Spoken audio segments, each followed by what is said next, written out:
Delivery po. Anong delivery? Parang wala naman ako in-order, kuya. Nakasulat po dito Susan. Kayo po ba yun, ma'am? Oo. Sige, baka nakalimutan ko lang. Nay, ano po yan? Ah, cellphone? 'Di ba mahal 'to? Opo, Nay. Paano ka nakabili niyan? Siguro nanalo ng raffle si nanay. Nay? Oo, anak. Bakit? Nabalitaan niyo na ba, Nay? Uso yung mga scammer ngayon. Totoo ba? Grabe na talaga ngayon, anak. Sabi sa nakita ko, Nay, nang scam daw siya ng mamahaling cellphone gamit ang credit card ng ibang tao. At ito pa yung malala, Nay, nang scam daw din siya ng pera. Delivery po. May delivery ata, anak. Delivery po. Ikaw na naman, kuya. Susan po ulit, ma'am. Wala naman nga ako in-order. Wala akong magagawa dyan, ma'am. Sa'yo nakapangalan eh. Sige na po, una na ako. Ano na naman laman neto? Pera? Ito ba yung sinasabi ni Scarlett na galing sa scam? Pero bakit sa akin nakapangalan? Anong gagawin ko dito? Hindi naman ako yung scammer. Nay, may naghahanap po sa inyo sa labas. Anak! Sige, pupunta na ako.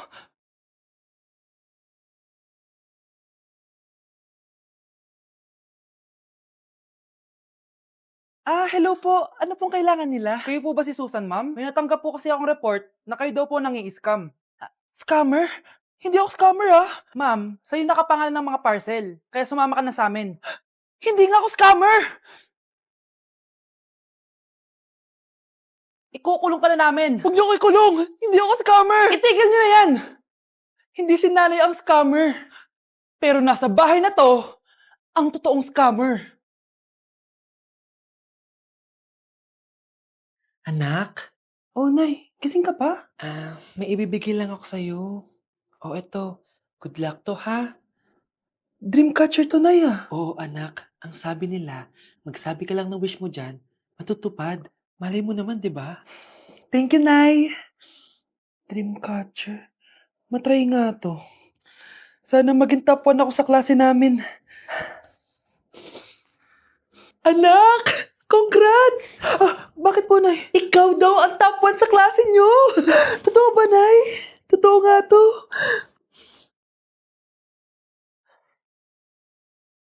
Anak, saan ka galing? Nag-apply ako sa trabaho. Ayoko naman maging pabigat sa inyo habang buhay. Sana makabawi na ako sa inyo. Ba't di mo nalang i-wish yan sa Dreamcatcher? Malay mo naman, di ba? Oo nga, no, Nay. Nay!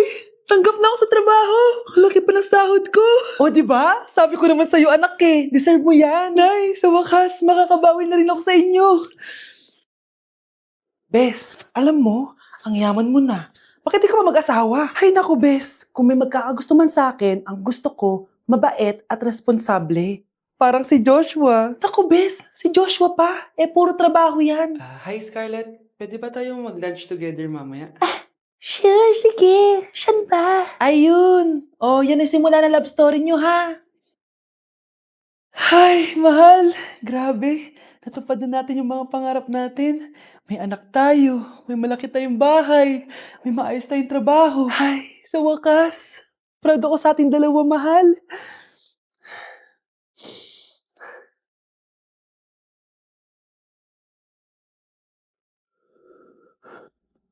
Mahal? Nay, eto na po yung pagkain ni tatay. Thank you, anak. Pwede ba ako pumasok, Nay? Wag na muna, anak. Baka ma-stress yung tatay niyo eh. Sana gumaling na si tatay. Ang tagal niya na kasing paralyzed eh. Sige, Nay. Alis na ako. Mahal, papakainin na kita ha. Naglutuan ka ni Scarlett. Nay, eto na po yung pagkain ni Ano yun, Nay? Ang baho. Ay, anak, mamaya mo na ibigay yan. Papaliguan ko muna yung tatay mo. Nagpupo na naman. Sige, Nay. Tao po, delivery po. Ano po yun? Kay Susan po, importante daw po to. Si nanay. Ako na lang po magbibigay sa kanya. Nay, may nagpapabigay po nito sa inyo. Binasa mo ba to, anak? Hindi po, Nay. Wag na wag mo tong babasahin, ha? Sige po, Nay. Mamamalengke lang ako na uulamin natin, ha? Ikaw muna magbantay ng bahay. Ano yun? Bakit sobrang baho naman? Saan nanggagaling yun? Dito sa kwarto nila nanay. Tay, nagpupo ka na naman, no? Yung envelope to, Death certificate? Hindi naman patay si tatay, Hello po. Buti naman po, ma'am, sinagot niyo na. This is St. Peter's Funeral. Kailan niyo po ipapaimbasa mo yung asawa niyo? Isang linggo na rin po kasi baka bumaho po yung bangkay niya. Anak, alam kong nasa kwarto ka ng tatay mo. Si nanay! Dok, bakit ka meron neto, ha? Bakit may picture ka ng nawawala akong anak? Hindi mo ba talaga ako naaalala? Hindi. Sabihin mo sa akin, buhay pa ba ang anak ko? Umalis ka na. Marami pa akong gagawin. Buhay pa ba ang anak ko? Oo! Buhay na buhay ako! Ako ang anak mo na iniwan mo sa palengke dati! Nagtataka ka? Isa na akong trans ngayon. Alam mo, buti na lang may mabait at mayamang pamilyang kumukup sa akin. Kaya maganda yung naging buhay ko. Tignan mo, naging doktor pa ako. Kaya salamat sa'yo at iniwan mo ko. Anak, hinanap kita. Umasa ako na babalik ka. Hindi na importante yan. Ayaw na kita makita at hindi na kita kailangan. Kaya umalis ka na! Hello po. Kamusta po yung pasyente? Dok, si nanay naman yung nagkasakit. Kamusta na siya? Okay naman. Sa iba ko na lang siya ipapaasikaso, ha? Anak? Anak, please! Bakit anak tawag mo sa kanya, Nay? Sure ka ba na habang buhay ka magagalit sa nanay mo? Nakita ko results niya kanina. Anytime, pwede siya mawala. Magpapahangin lang ako. Nasaan na sila? Hello, nurse? Nasaan yung pasyente dito sa room 214? Anak? Ako ba hanap mo? Nay, akala ko may masamang nangyari na sa'yo. Anak, hindi na kita iiwan. Good news! False alarm lang pala yung nakita namin result sa nanay mo. Ibig sabihin, magiging okay siya. Salamat naman. Nay, ayoko na mawala ka sa akin, ha? Yay! May ate na ako! Nandito na ako, mahal! Mahal, ikaw ba yan? Akala ko ba bukas ka pa uuwi? Siyempre, gusto kita i-surprise, mahal. Ito naman, puro ka surprise. Wait. Si tatay ba yun? Tara ate, silipin natin. Ang dami na nagbago sa bahay natin, mahal. Si tatay nga! Yay! Nandito na si tatay! Mga anak, namiss ko kayo! Namiss ka din namin, tay. Huwag ka nang babalik sa abroad, ah. Hindi ko na kayo iiwan, mga anak. Yes! Di na babalik si tatay sa abroad! Oh, ito. May regalo pala ako sa'yo, Scarlett. Wow! Ano kaya laman neto? Eto naman, gumastos ka pa. Hayaan mo na, mahal. Ngayon lang ako nakabawi sa mga anak ko. Meron din ba ako regalo, tay? Siyempre naman, ikaw pa ba makakalimutan ko, Brianna? Oh, ito. Yay! May regalo din ako! Oh, matulog na kayo, ah. Kami naman ang tatay mo yung magbabanding. Sige po, nay, matutulog na kami. Bubuksan ko na to. Tara na, mahal. May pasalubong din ako sa'yo sa kwarto. Tara na, mahal. A few moments later. Anong oras na? Bakit tumatawag si tatay? Hello, tay? Scarlett, umalis na kayo sa bahay na yan. Isama mo kapatid mo pati nanay mo. Bakit po? Nasaan kayo? Yung lalaking umuwi dyan kagabi, hindi ako yun anak. Umalis na kayo dyan ngayon na. Nay! Kyle, anak! Uuwi yung mga kapatid mo. Talaga, Nay? Tagal kong hinintay ito. Grabe. Akala ko nakalimutan na nila tayo kasi successful na sila eh. Miss ko na sila. Tagal na din nung last na pumunta sila dito. O sige na anak, hintayin mo sila sa labas ha. Maghahanda lang ako ng kakainin natin mamaya. Uy, Kyle, balita ko, uuwi yung mga kapatid mo ah. Opo tita. Paano niyo po nalaman? Basta! Siguro proud yung nanay mo kasi successful yung mga anak niya, no? Oo naman, tita. Nagbunga lahat ng paghihirap ni nanay sa kanila. Deserve nyo yan.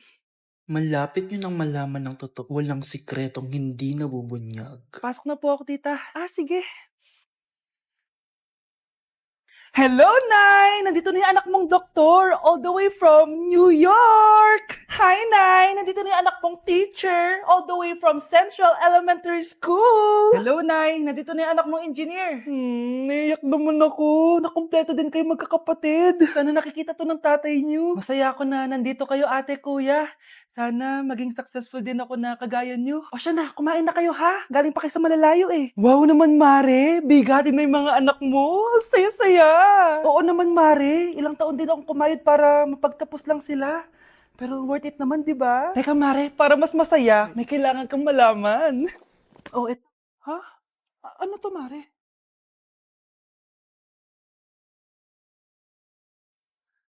Nay, bakit po? Mga sinungaling kayo? Paano niyo nagawa sa akin to, ha?